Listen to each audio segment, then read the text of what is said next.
Differential हमारे पास ये non linear differential equation की एक टाइप है। नॉन लीनियर डिफरेंशियल इक्वेशन कौन ये एक हमारे पास होती है लीनियर डिफरेंशियल इक्वेशन और एक होती है non linear differential equation. Non linear differential equation हम उस डिफरेंशियल इक्वेशन को कहते हैं जैसे डिपेंडेंट वेरिएबल, वो दो तीन क्राइटेरिया का डिपेंडेंट वेरिएबल और उसका डेरिवेटिव, उसकी पावर मल्टीप्लिकेशन में ना आ रही हो या डिपेंडेंट वेरिएबल की पावर 1 आ रही हो, लेकिन यहाँ पे डिपेंडेंट वेरिएबल की पावर n है, तो इसलिए ये नॉन लीनियर डिफरेंशियल इक्वेशन है। आगे इसको सॉल्व करने का क्या मेथड है कि ये फॉर्म बनी हुई है, फिर y पावर n को इधर ले आते हैं y पावर माइनस n, फिर हम सपोज करते हैं ये जो पी एक्स के साथ है इसको v सपोज कर लेते हैं, फिर उसका डेरिवेटिव लेते हैं और v प्राइम, फिर ये चीज़ आ जाती है। ये चीज़ अब देखें y power minus n into y prime, ये चीज़ आ गई है बाद वन माइनस n, इसको जब डिवाइड कर देंगे वो जो वैल्यू है हम इस इक्वेशन में पुट करेंगे तो हमारे पास ये इक्वेशन आ जाएगी 1/1 minus n v prime plus P X equal to Q X. ये अब हमारे पास linear first order differential equation बन गई है। फिर इसको सॉल्व करते हैं और उसके बाद उसका सॉल्यूशन में फिर ये चीज़ हम पुट कर देते हैं तो वो हमारे पास आगे फिर उसका सॉल्यूशन आ जाता है। अब एग्जांपल देखें, y prime plus 4/x y x cube y square और इनिशियल कंडीशन है y2 इक्वल टू -1 और x पॉजिटिव है और इसमें ये y की पावर ये -2 है वो इधर ले आएंगे तो इस तरह ये इक्वेशन आ जाएगी। अब y पावर -1 को v सपोज करेंगे, फिर उसका डेरिवेटिव लेंगे और आगे जब सिंप्लीफाई करेंगे तो हमारे पास ये आ जाएगी जी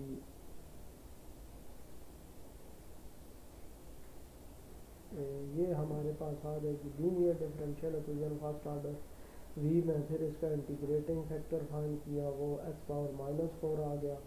फिर इसको डिफरेंशियल इधर लेफ्ट साइड पे आ गया, राइट साइड पे ये आ गया x पावर -4, इससे मल्टीप्लाई करेंगे तो इधर कंप्लीट डिफरेंशियल हो जाएगा। जब आगे इंटीग्रेट करेंगे इसको तो ये क्या आ गया x power -4 v into minus natural log of x plus C, और फिर इसको लिख सकते हैं v equal to C X power 4 minus X power 4 natural log of x। अब v की जगह पे वो वैल्यू पुट कर देंगे, ये अब x मॉड बना, क्योंकि x पहले हमें पता है पॉजिटिव है, फिर इसलिए हमने नेचुरल एक्स लॉग x लिख दिया। अब v की जगह पे उसकी वैल्यू लगा दी y पावर -1 और फिर उसके बाद ये इनिशियल कंडीशन पुट करेंगे तो c की वैल्यू हमारे पास आ जाएगी। वो c की वैल्यू जब इधर पुट करेंगे हम सी की वैल्यू इस एक्सप्रेशन में और फिर सिंप्लीफाई करेंगे तो ये चीज़ आ जाएगी, ये उसका आ जाएगा जी बर्नौली इक्वेशन का सॉल्यूशन आ जाएगा।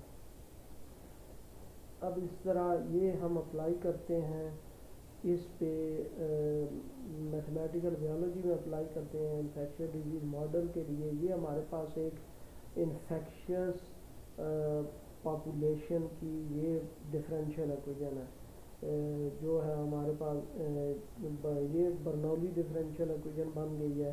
अब इसको जो आगे मेथड एक्सप्लेन किया गया है उसी से ही सॉल्व करेंगे। इस तरह I prime of T equal to gamma और नॉट -1 और नॉट यहाँ पे क्या है बेसिक रिप्रोडक्शन नंबर और गैमा उस मॉडल में हमारे पास है रिकवरी रेट।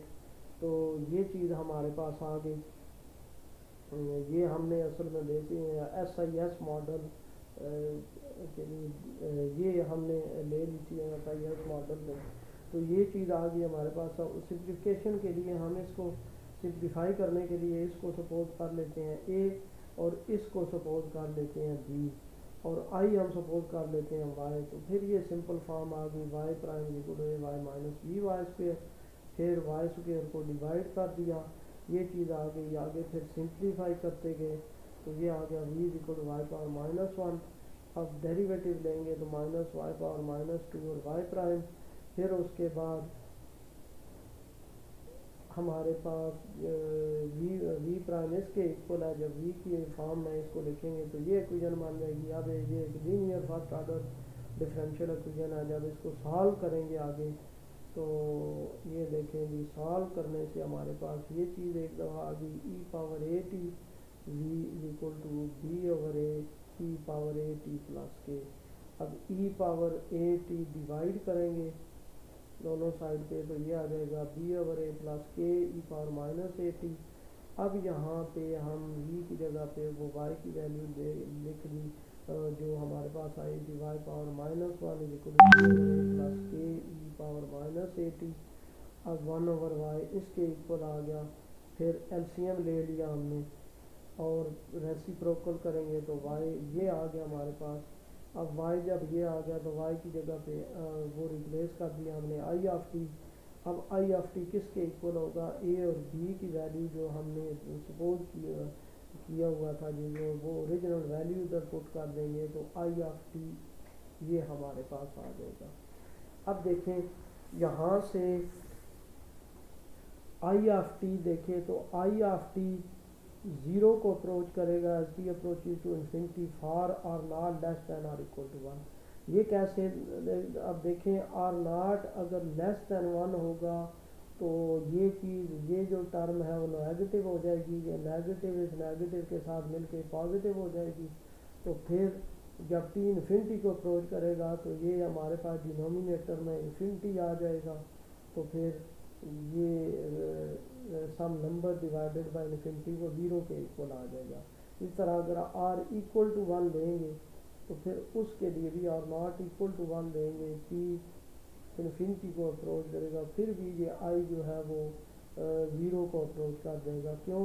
क्योंकि इधर तो वैसे ही एक्सपोनेंशियल ज़ीरो और आर इक्वल टू वन लेंगे तो ये टर्म जो है वो ज़ीरो कर देगी उसको। इसी तरह अगर R naught greater than one लेते हैं, जब R naught greater than one हम लेंगे तो देखें यहाँ पे R naught greater than one से ये चीज़ पॉजिटिव आ गई तो ये माइनस साइन है। तो आर नॉट जब ग्रेटर दैन वन है तो एक्सपोनेंशियल की पावर नेगेटिव आ गई। जब एक्सपोनेंशियल की पावर नेगेटिव आ गई और टी जब इन्फिनिटी को अप्रोच करेगा तो ये जो सारी टर्म है ये ज़ीरो को अप्रोच कर जाएगी। जब ये सारी टर्म ज़ीरो को अप्रोच कर जाएगी तो फिर आई ऑफ टी जो है वो किस पॉइंट को अप्रोच कर जाएगा, gamma R naught minus one over gamma R naught over N. तो फिर इसको हमारे पास सिंप्लीफाई करेंगे तो ये चीज़ आ जाएगी gamma R naught minus one और gamma R naught into N और आई टी फिर इस पॉइंट को अप्रोच कर जाएगा। यानी आर नॉट लेस दैन और इक्वल टू वन के लिए आई जो है वो ज़ीरो को अप्रोच करेगा और R naught greater than one के लिए आई जो है वो इस नंबर को अप्रोच कर जाएगा टी इन्फिनिटी के लिए। अब ये प्रूव करने के लिए कि ये जो आई प्राइम है ये लेस दैन ज़ीरो है for R naught less than one, यानी ये डिक्रीजिंग फंक्शन है। तो आई ऑफ टी का ये हमने वो दोबारा एक्सप्रेशन ए बी की फॉर्म में लिख लिया। आई ऑफ टी को फिर इस तरह इसको ऊपर ले गए तो पावर माइनस वन आ गई। अब जब इसका डेरिवेटिव लेंगे विद रेस्पेक्ट टू टी तो ये इसका क्या आ गया, ए उसी तरह फिर माइनस वन की पावर इसकी low down the power reduce the power, फिर उसके बाद इसका जो डेरिवेटिव आएगा वो क्या आएगा के साथ उसी तरह और साथ एक्सपोनेंशियल का जो डेरिवेटिव है वो ये आ गया और साथ फिर इसका डेरिवेटिव माइनस से आ गया। तो ये अल्टीमेटली सिंप्लीफिकेशन के बाद ये आ गया जी के ए क्यूब ओवर बी प्लस ए के पावर माइनस ए टी। अब देखें जब हम ए और बी की वैल्यू यहाँ पे पुट करेंगे तो हमारे पास आ जाएगा K gamma R naught minus one और gamma R naught over N plus gamma R naught minus one K E power minus gamma R naught minus one का स्क्वायर।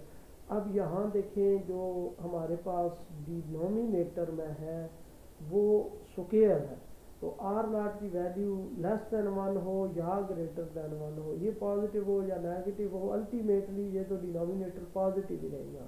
लेकिन जब R naught less than one होगा तो जो numerator है वो negative हो जाएगा। इस तरह हम ये कह सकते हैं कि I prime of T less than zero for R naught less than one.